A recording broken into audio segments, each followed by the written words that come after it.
And here's the simple truth. It costs a hell of a lot more money to put somebody in jail than send them to the University of Virginia.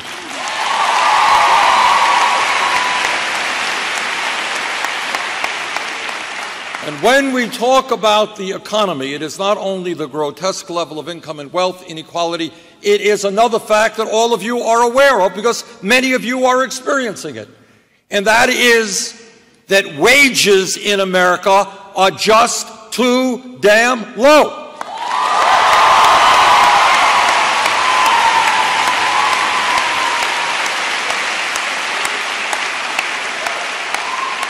In my state of Vermont, and I'm sure here in Virginia, we have many, many thousands of people who are not working one job, not working two jobs, they're working three jobs in order to cobble together some income and some health care.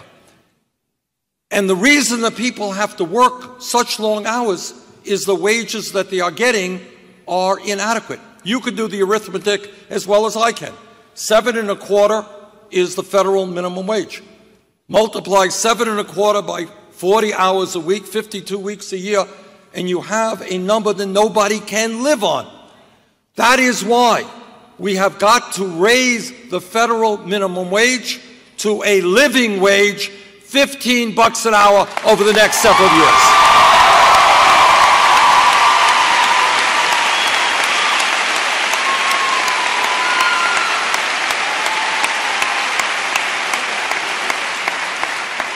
And here is something else that we have got to do, and I hope every man here will stand with the women and fight for pay equity for women workers.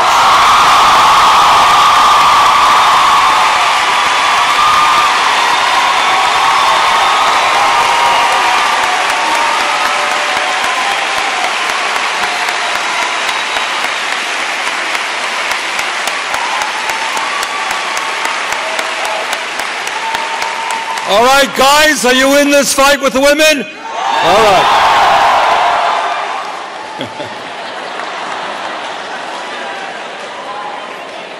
Now, I want to say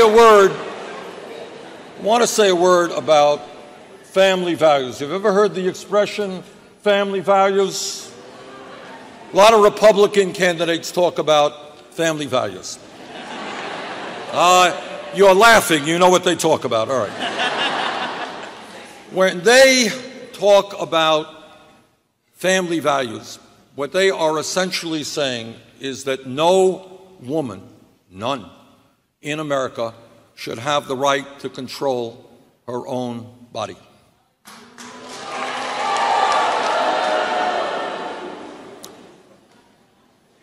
What they are talking about when they talk about quote-unquote family values is that none of our gay brothers and sisters should have the right to get married.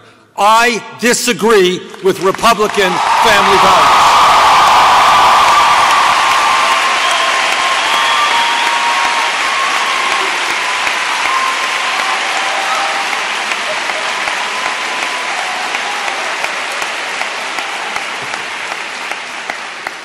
Now, my wife Jane and I have been married for 27 years. We have 4 kids.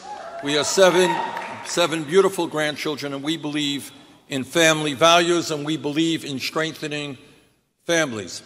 But our family values are very different from Republican family values. When I talk about family values, I talk about ending the international embarrassment of the United States being the only major country on earth that does not guarantee paid family and medical leave.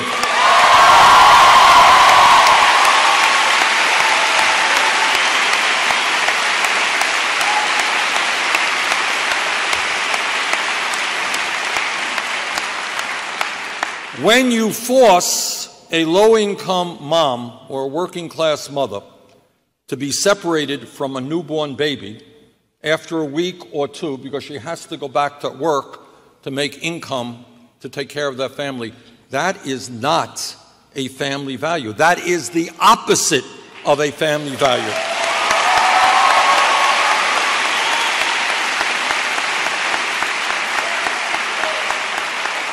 And that is why I believe the United States should join every other major country on earth and guarantee at least 3 months of paid family and medical leave.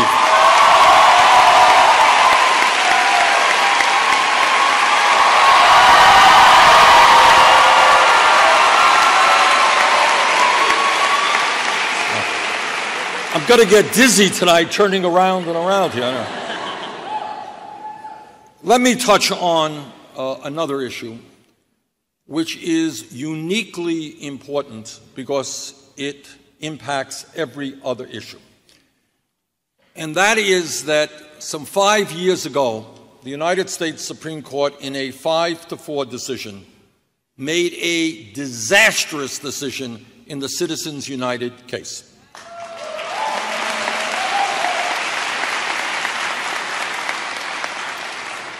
And what they said, in essence, to the wealthiest people and to the largest corporations in this country, what they said is, okay, guys, you already own much of the economy. We are now going to give you the opportunity to buy the United States government.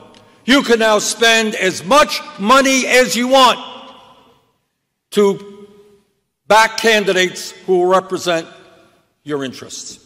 And that is exactly what we are seeing right now, with the growth of super PACs and independent expenditures. Let me give you one example. You all have one vote, and I hope you'll exercise that vote. The Koch brothers, second wealthiest family, an extreme right-wing family, they also have one vote, but they are going to spend some $900 million in this campaign to try to elect candidates who will cut Social Security, Medicare, federal aid to education, and environmental programs. When you have one family, this is America, this is not some small third world country.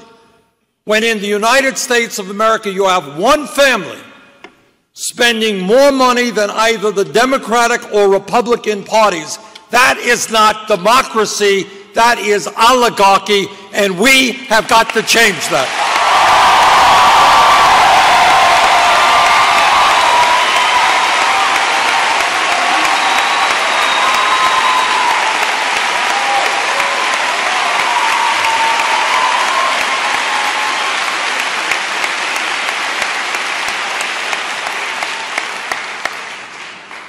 And not only do we have to overturn Citizens United, you know what else we have to do? What we have to do is move toward public funding of elections. Now, why is that important? Well, I'll tell you why it's important. I want this country to have the most vibrant democracy in the world. You know what that means? It means if you, young lady, if you want to run for office, if you're interested in politics, if you think your ideas are right, and I don't care what your political views are, by the way, but if you want to run for office, I don't want you to have to go begging rich people for money in order to run.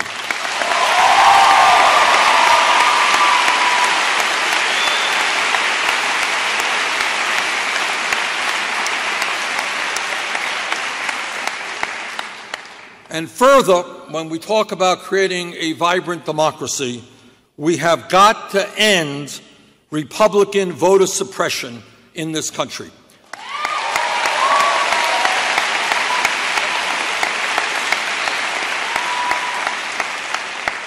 Last month, a couple of months ago actually, I was at an event with Martin Luther King III, who was talking about the great struggle that brought about the historic Voting Rights Act of 50 years ago. We're celebrating 50 years. And what that historic legislation was about, we take it for granted now, it was historic. What it said is that in America, everybody has the right to vote regardless of the color of their skin.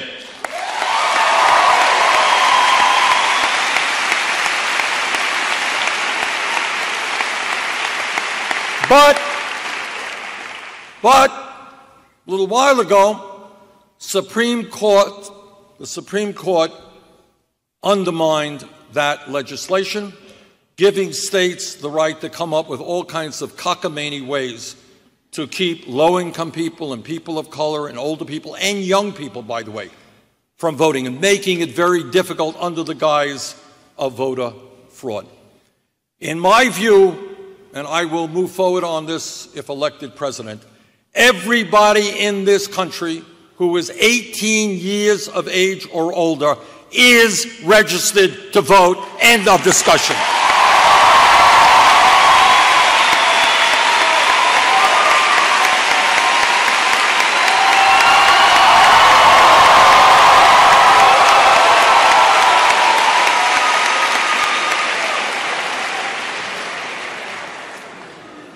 Let me touch on another issue that I am sure is important to you and to millions of people your age and those who are younger.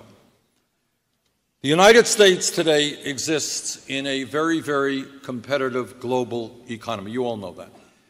And if our economy today and in the future is going to be successful in creating decent paying jobs, we need to have the best educated workforce in the world. That's what we need. And if that is the reality, and no one really doubts that, it is beyond my comprehension why today in America, hundreds of thousands of bright and qualified young people are unable to go to college for one reason. And that reason is their families lack the money. That is wrong, and together we are going to change that.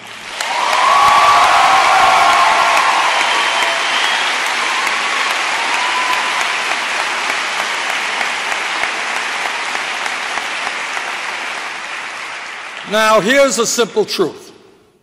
50, 60 years ago, a high school degree, not everybody got a high school degree then, but a high school degree 50, 60 years ago enabled you to go out, get a decent paying job, and make it into the middle class. That was the truth 50, 60 years ago. Today, a college degree is the equivalent of a high school degree.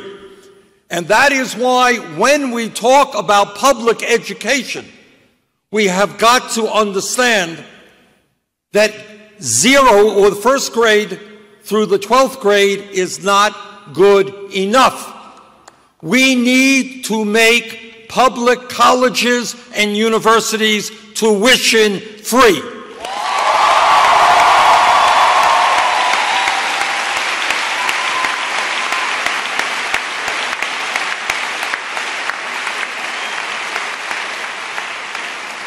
And that is not only important for young people in high school or in college today. Do you know why it's really, really important? Because all over Virginia and in Vermont and all over America, you got kids in the 4th grade and the 6th grade. And maybe they are kids like I was, whose parents never went to college. We didn't have a lot of money. My parents never went to college. And these kids associate with other kids whose parents never went to college. That's the way it is. And for them, the idea of making it to college is about as relevant as the idea of going to the moon. They don't believe it's possible. What I want to see happen in this country is that every kid in the 4th grade and the 6th grade knows that if he or she does their homework, pays attention, does well in school, that regardless of the income of their family, they will be able to get a college education.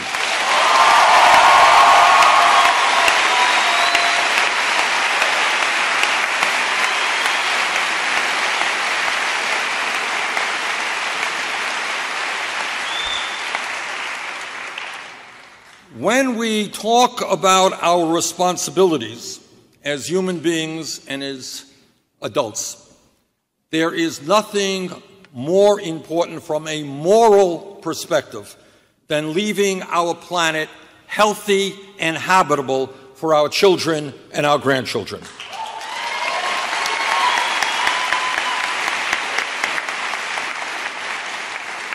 I am a member of both the U.S. Senate Environmental Committee and the Energy Committee, and I can tell you absolutely that the debate is over.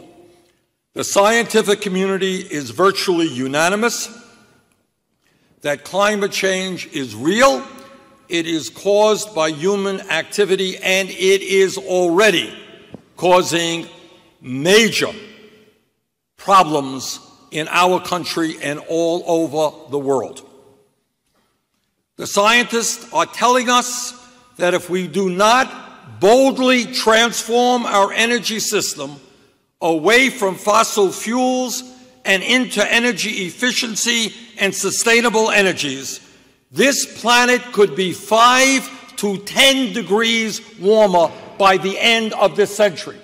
That is just unbelievable. That means more drought, it means more floods, extreme weather disturbances, acidification of the oceans, rising sea levels, and what the CIA tells us is that when you have peoples all over the world fighting over limited natural resources, water, land, there will be more war and international conflict. In my view, we have the moral responsibility to lead the world in transforming our energy system.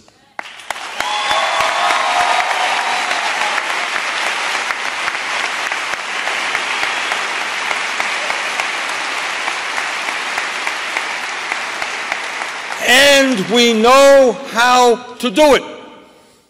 We know how to make our buildings much more energy efficient. We know how to build a strong rail system to replace trucks on the road. We know how to put solar panels on our roofs. We know how to build wind turbines and use geothermal technology.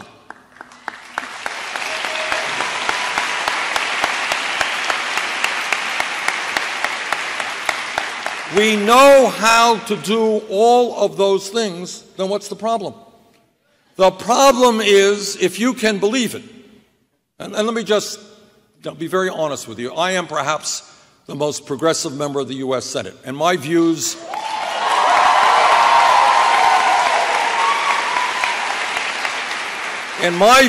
are very, very different from Republicans. That's the way it is. But on this issue, it goes beyond a difference of opinion. What we are seeing is a major political party, a party that controls the House and the Senate today, reject science. And it is very hard to develop public policy when you have a political party rejecting science.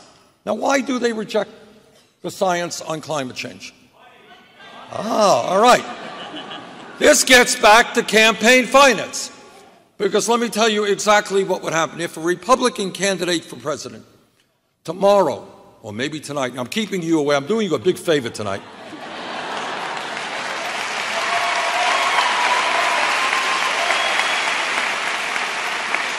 You owe me big. I'm keeping you away from that Republican debate, so.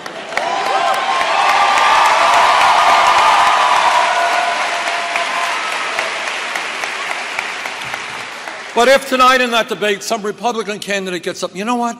I just talked to a bunch of scientists, and I just read some papers, and I am convinced that climate change is real, that it is a real danger to this planet, and we've got to do something about it.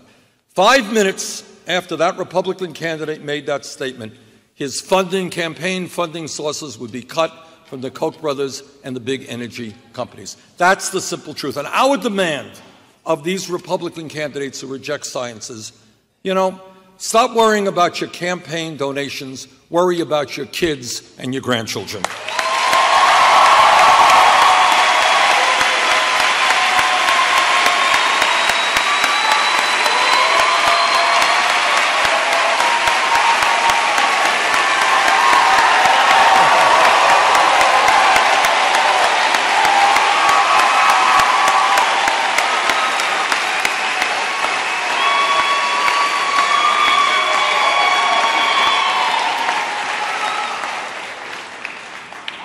Now, one of the points one of the points that I've been making throughout this campaign is that I hope very much the American people will think big, not small. In other words, let's not get caught up in a debate about whether we cut education by 2% or we raise it by 1%. Let's talk about what the potential of the United States of America is. And let me give you one example. The United States of America today is the only major industrialized country on earth that does not guarantee health care to all people as a right.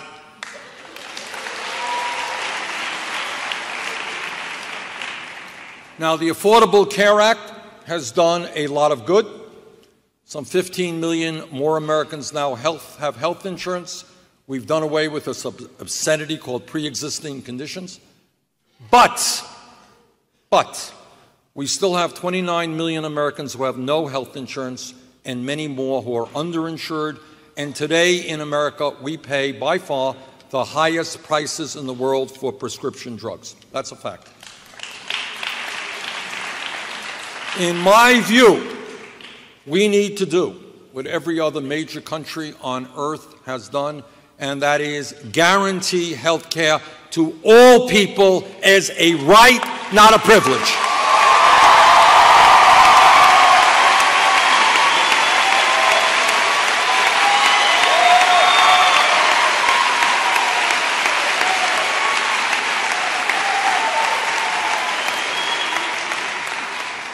And that is why I believe in a Medicare for all single-payer program.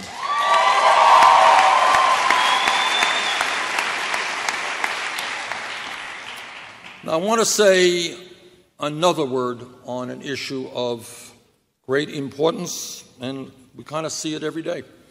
We just saw it on television the other day in terms of a school in South Carolina. And that is the issue of racial justice. In my view, in our country, the truth is that we have made very significant gains over the last number of decades in the fight for racial justice. And let me tell you who are young something that is simple and true. If we were sitting here 40 years ago and somebody jumped up and they said, you know, I think maybe in the year 2008 we're going to elect an African American as President of the United States and re-elect him 4 years later with a very good vote, nobody in that room would have believed that would have been possible, but it happened, and we should be proud that the American people are voting for candidates based on their ideas and not the color of their skin.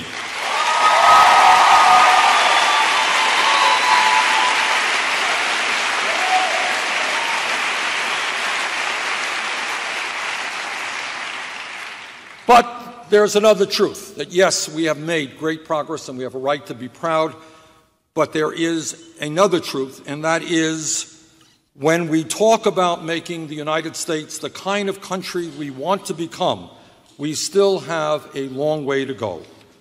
Our goal must be to end all forms of institutional racism and make major reforms in our criminal justice system.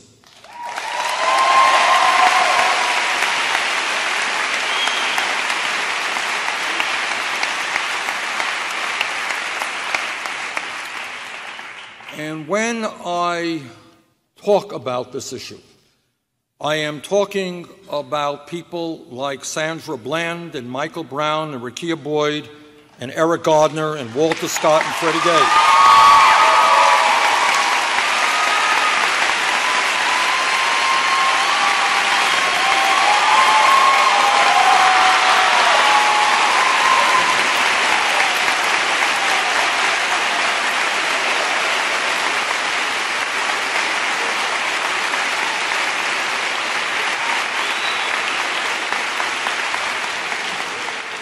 And many others who died at the hands of police officers or while they were in police custody. Let me mention to you that I am the former mayor of the city of Burlington, Burlington, Vermont, and in that capacity I work very, very hard with our police department. And what I will tell you without the slightest hesitation is the vast majority of police officers in this country work hard, they are honest, and they do a damn good job under very difficult circumstances.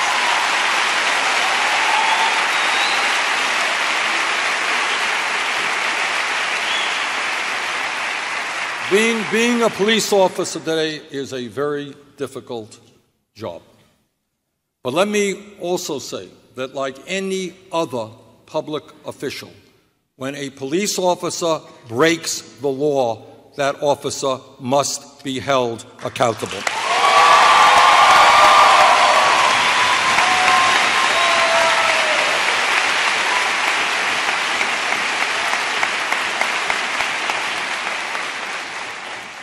Further, we must demilitarize police departments around the country.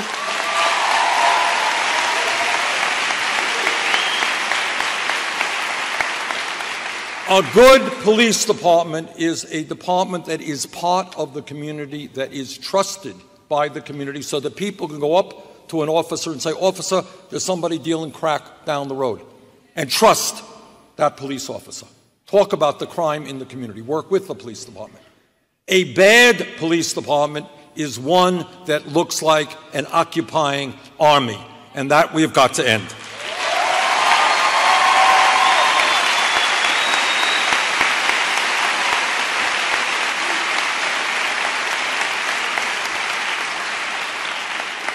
There are a lot of other issues, too many to mention tonight, but one area that we have introduced legislation to address is to end the absurdity of private corporations making profits by building and running prisons. That's wrong.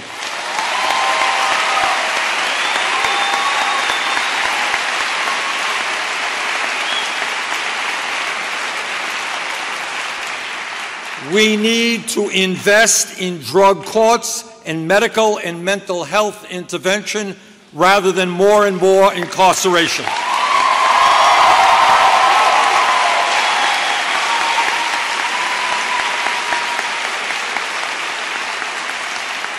Substance abuse is a very serious disease. It is rampant throughout this country.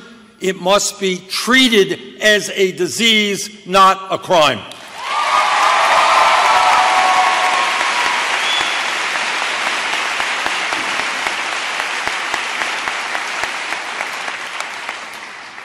Furthermore, when we talk about criminal justice, we need to end the very, very high rates of recidivism we now experience.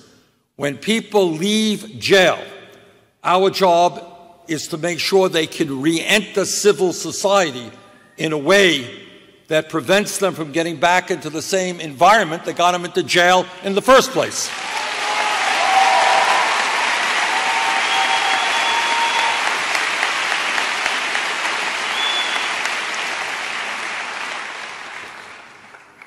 One other issue I want to mention. As many of you know, there are 11 million undocumented people in this country. And I hope, regardless of the differences of opinion that people may have on immigration reform, that we will stand up as one people and denounce the racism that we have recently been hearing .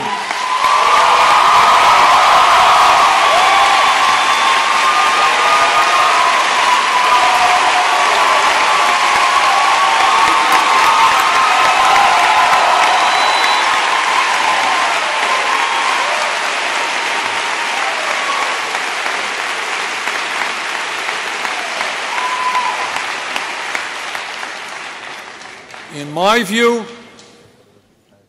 undocumented people must be taken out of the shadows. We need comprehensive immigration reform, and we need a path toward citizenship.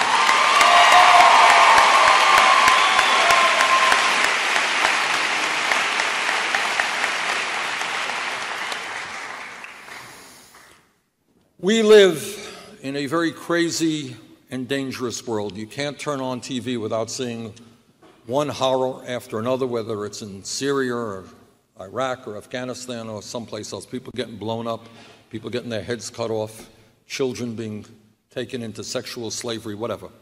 Horrendous situations. I don't think anybody has any magical answers to these problems. But let me just say a few things. Number one, back in 2002, when I was a member of the House, I heard all of the arguments being made by President Bush and Vice President Cheney and others about the need to go to war in Iraq. I listened very carefully because there's no vote that any member of Congress casts that's more important about than sending our young men and women off to war. I listened carefully, and I didn't believe them, and I voted against the war in Iraq.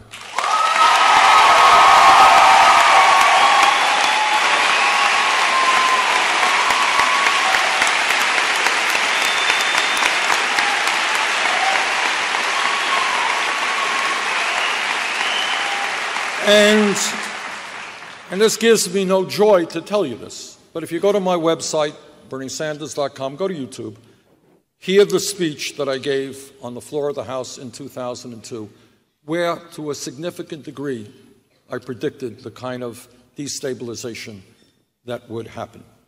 What's the point? The point is we have the strongest military in the world, and we should be prepared to use that military when necessary.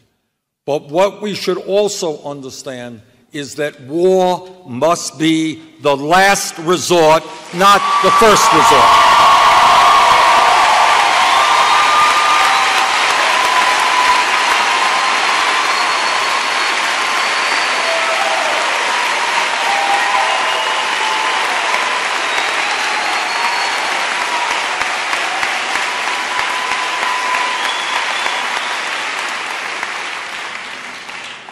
Let me conclude by once again begging you not to fall into the trap of thinking small. I want you to think big. I want you to say and understand you are living in the wealthiest country in the history of the world, and I want you to think, what kind of country can we be? Should we have, as a nation, the highest rate of childhood poverty of any major country on earth? Should we be the only major country that does not guarantee paid family and medical leave? Should we be the only major country that doesn't guarantee health care to all people as a right? Should we be the major country in the world which has more income and wealth inequality than any other country? I agree with you. And what I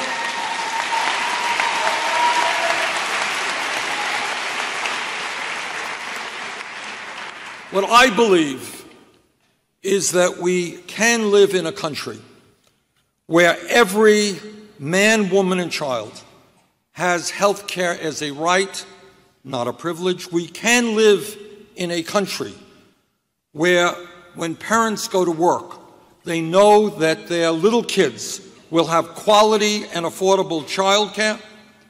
We can live in a country where every qualified person can get a higher education regardless of his or her income. We can live in a country where every senior citizen can live with dignity and security and not be forced to choose between food and medicine.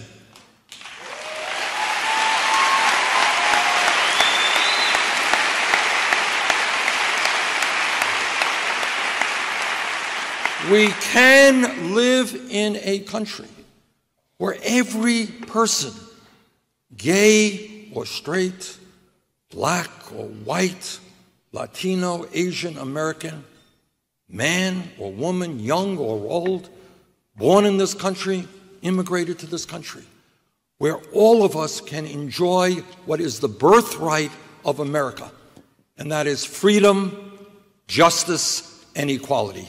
Thank you all very much.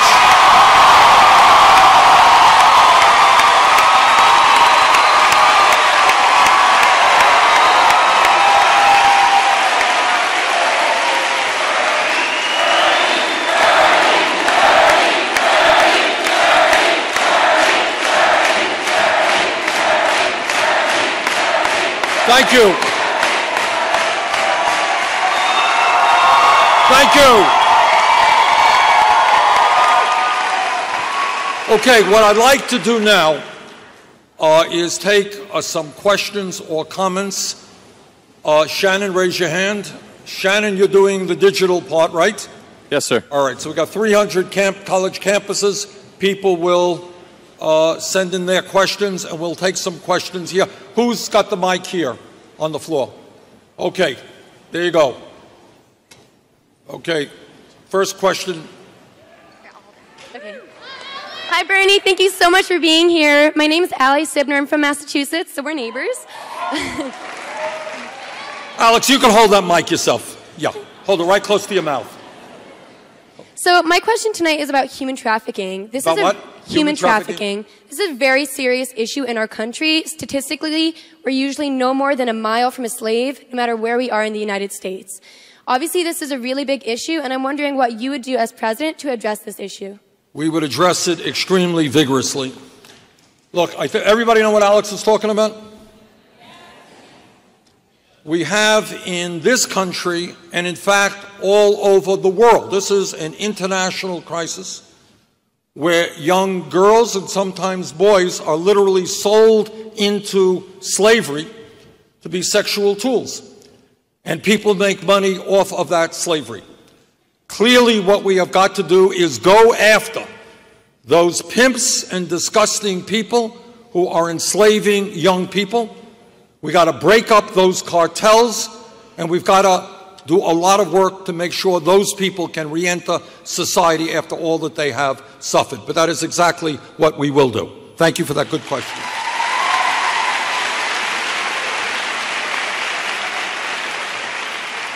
Senator Brian Brotherton from Mississippi State University asks, Dear Senator, how do you expect to pass any of the reforms that you talk about in a disagreeable, gridlocked Congress? Great question. All right.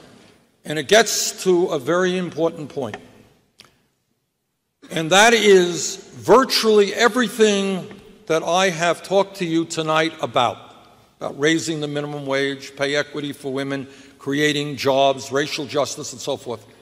All of those issues are supported by the vast majority of the American people. These are not radical ideas. What my job as president would be, with your help, and this is what the political revolution is about, if we want to make public colleges and universities tuition free, and I believe the vast majority of the American people see that as being the right policy. And if we want to pay for that by a tax on Wall Street speculation, you know what we have to do? You will have to help me make that happen. Together we could do that. If 1 million young people showed up on the mall in Washington, D.C. and said to members of Congress, there is a bill coming up on Wednesday, we know what's going on, and if you don't vote for that legislation, start packing your bags and look for another job.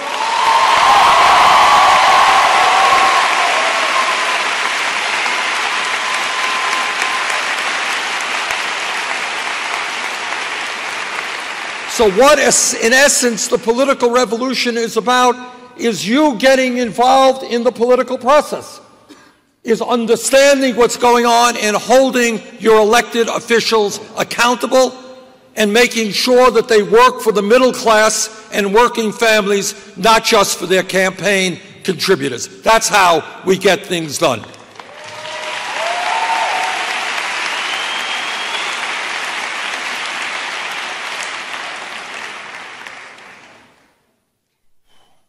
Hi, I'm deaf, and I'm in the deaf community. I'm very strongly involved in the deaf community, and I'm curious about the struggle with bilingual education, and what that means is ASL also with English together as how we are being taught in schools. We're learning how to lip read, but that's not something that we're trying to do. And when you become president, I'm just wondering how you would help give us a voice in the deaf community for our bilingual, bicultural education. Is there something that you can do to help us, give us a voice? What is your opinion on what I'm talking about with bilingual education and with the deaf community? Is there something that you think you can do to help that? Yes, I surely do. I think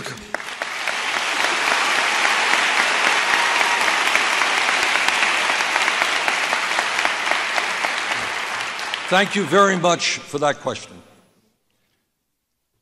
I think what that question does is raise an issue of national priorities and where we spend our money as a nation.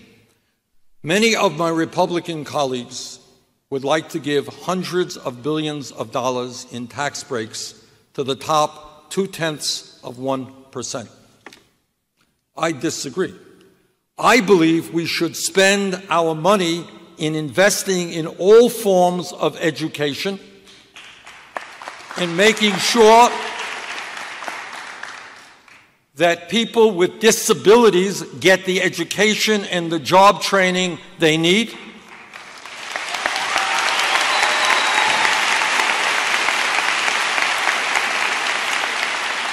And making sure that they are going to schools that have a sufficient number of teachers and instructors. That's a good investment for America. Makes a lot more sense to me than tax breaks for large corporations and the wealthy.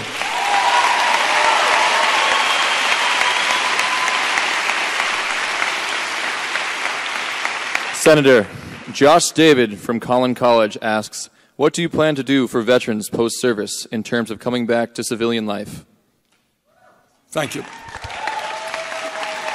Where was that, from Colorado? Collin College. Okay. I was chairman of the Veterans Committee for 2 years, and in that capacity, I learned a lot. I learned about the cost of war. I learned that 500,000, I want all of you to know that. This is a cost of war. Not only did we lose 6,700 brave men and women in Iraq and Afghanistan, 500,000 came home with post-traumatic stress disorder and traumatic brain injury. And if I have anything to say about it, and as president I certainly would, we will not turn our backs on any of those veterans.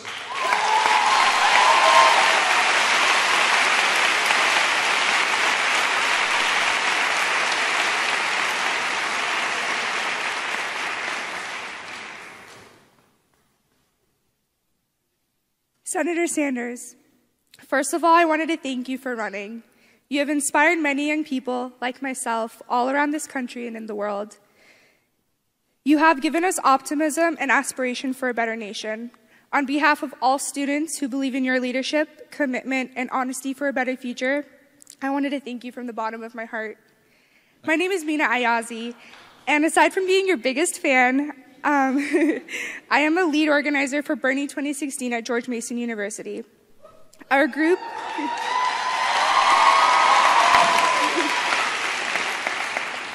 has been trying to organize several events such as flyering, chalk talk, debate watch parties, group discussions, and maintaining presence in social media.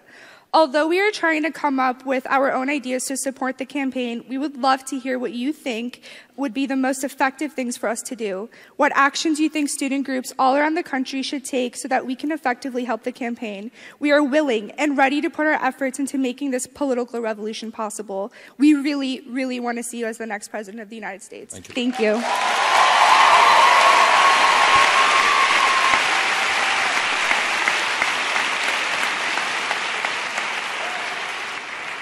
And that was not a planted question. But I'll answer it anyhow. Here's what I shouldn't say this, but I will say it. I went to the University of Chicago, which was a very good school. We got some folks from Chicago, okay. Don't tell anybody, and I don't mean that you should do what I did, but I actually ended up learning more off campus than I did on campus. Now, please don't tell your teacher that I said you didn't have to study for the next exam. It's not what I am saying, all right? But what I am saying is that I think it will be a great learning experience for people. And again, it's not only on my campaign, on other campaigns, to get involved in the political process. People, we just had a question from a veteran a moment ago. People throughout the history of this country have fought and died to protect American democracy. You are American democracy, and if you sit back and you don't get involved, you are insulting those people who fought and died for this country.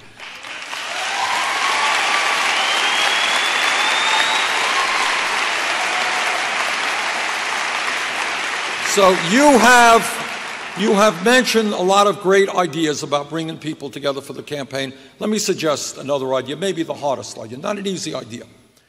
And that is, it is always easy for all of us, for me and for you, to talk to people who basically agree with us. We can always, make fun of other people and all that stuff. Hey, we're smart, they're not smart. And that's true, for conservatives as well. But what I would like you to do is to go outside your zone of comfort. You know what I mean by that? What I mean is talk to people who do not necessarily agree with you. Talk to people who are not thinking politically. Argue with them. Be respectful. And see if you can move people and get them to think about how this country can become. That's what I would like you to do. Okay. Senator, Jocelyn Wolf from Morningside College in Sioux City, Iowa writes, how do you plan to make strides in the fight for women's equality? Okay. Very important issue. I am happy to tell the questioner that you're looking at a United States Senator who has a 100% pro-choice voting record.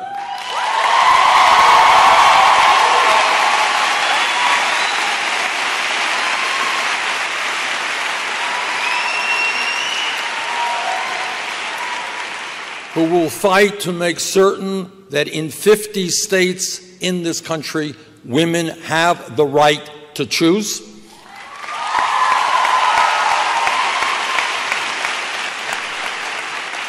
Who will fight for pay equity for women workers and will have a cabinet and an administration reflective of what America is, with many strong women in that cabinet.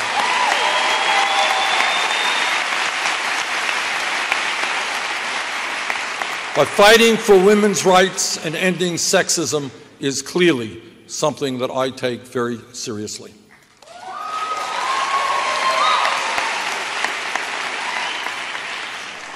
Hi, Senator. My name is Nardos, and I came from the University of Virginia to ask you this question. You recently developed a platform on price gouging and the greed of the pharmaceutical companies that are killing people around the world by making medicines really impossible to access. Through the use of generics and the increased funding, we can achieve an AIDS-free generation. Senator Clinton has already committed... I'm sorry, can you please read, Senator? Senator Clinton has already committed to this goal, and in Boston, you told one of my friends you would try as well. We know now that achieving an AIDS-free generation is possible. Yes, we do. If you become president, will you commit to doubling the number of people on life-saving treatment for HIV and AIDS to 30 million people by 2020? Thank you for the question. Excellent question. The answer is yes, but let me tell you something else. So I've been involved in this issue for a while. When we talk about powerful lobbies in Washington, you're talking about Wall Street that spent $5 billion over a 10-year period to deregulate Wall Street, which got us into the great financial crisis of 2008.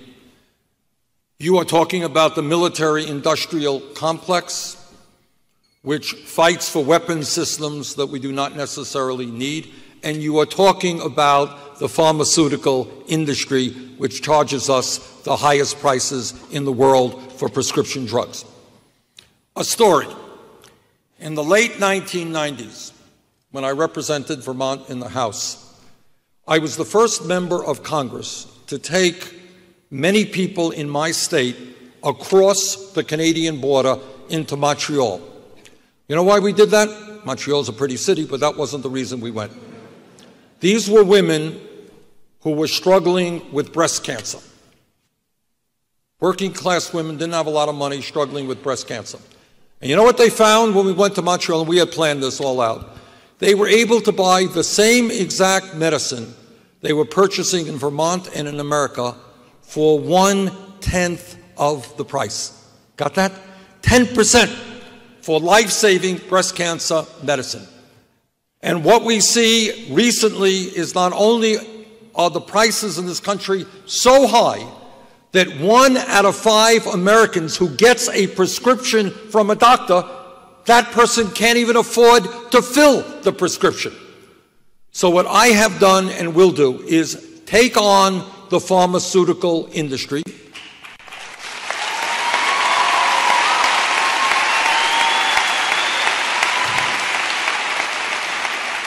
Now, from a moral perspective, consider this. You have today not just AIDS. AIDS is important. You have cancer doctors writing letters to the government now saying, I have cancer patients who can't afford the medicine I am prescribing. And without that medicine, they're going to get sick and maybe die. What moral sense does it make when you have drug companies making huge profits from people who can't afford the medicine they need to save their lives?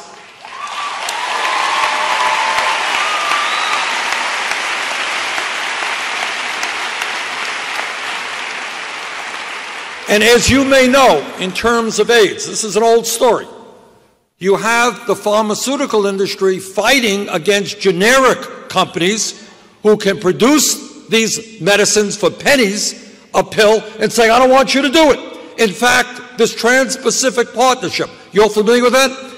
The drug companies were actively involved in it in trying to make sure that poor countries could not convert to generics and force their poor people to pay prices for medicine they couldn't afford. So you are looking, trust me, at a member of the United States Senate that is one of the least favorite people of the pharmaceutical industry.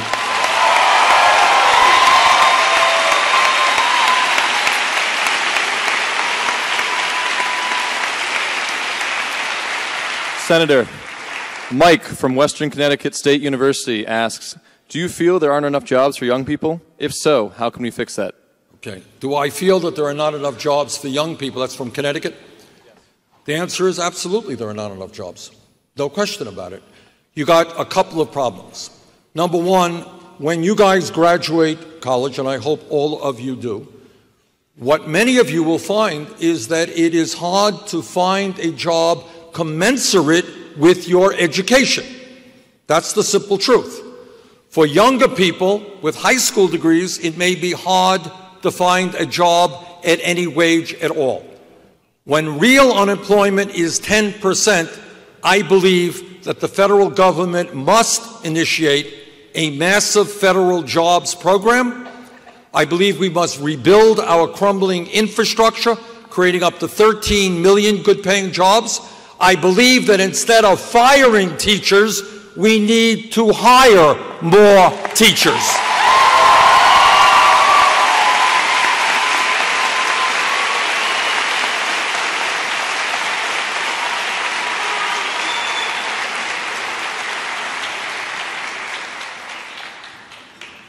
Lizzie, where are you? I'm right here. Sure. Yes, be loud.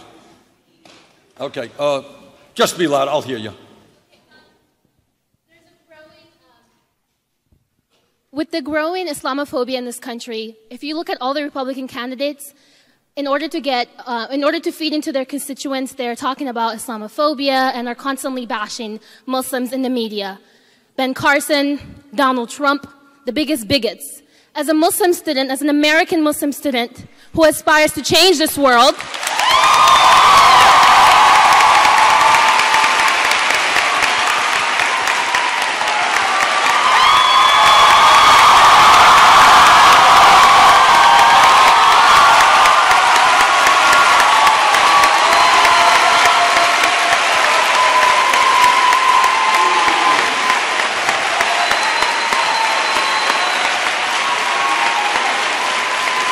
you. Thank you. As an American Muslim student who aspires to change the world, currently majoring in international conflict analysis and resolution major, and I hope to be a human rights attorney. Hearing the rhetoric that's going on in the media makes me sick. Because I, as an individual, I'm constantly trying to raise awareness and make sure that everyone is treated equally in this country. So, to the next president of the United States, what do you think about that?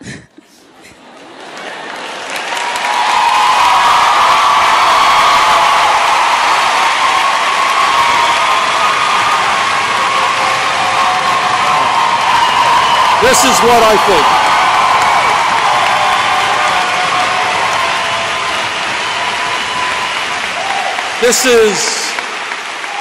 This is what I think.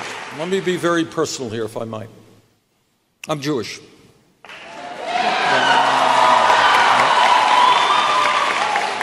My father's family died in concentration camps.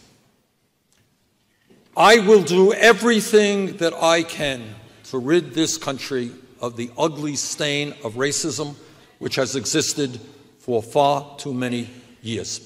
And let me tell you something. What racism is about is many, many things. It is pent-up hatred that is lashing out at people in uncontrollable and stupid ways, but it is something very